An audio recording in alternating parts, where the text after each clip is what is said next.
People's Republican पक्षाची महायुतीसोबत हात मिळवणी आहे।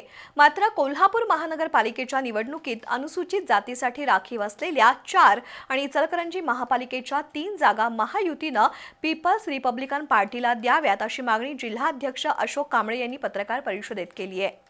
माजी खासदार जोगेंद्र कवाडे यांच्या नेतृत्वाखाली पीपल्स रिपब्लिकन पक्षानं महायुतीच्या माध्यमातून महापालिका, जिल्हा परिषद आणि पंचायत समिती निवडणुका लढवण्याचा निर्णय घेतलाय।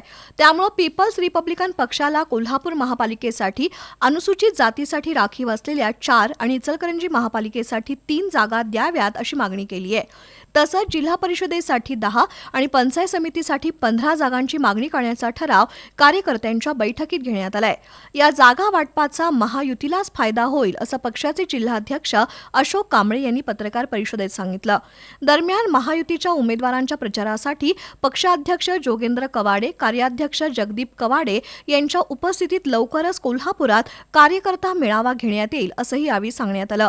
पत्रकार परिषदेला विद्याधर कांबळे, डॉ. नंदकुमार गोंधळी, सोमनाथ घोडेराव, लता नागावकर उपस्थित होते।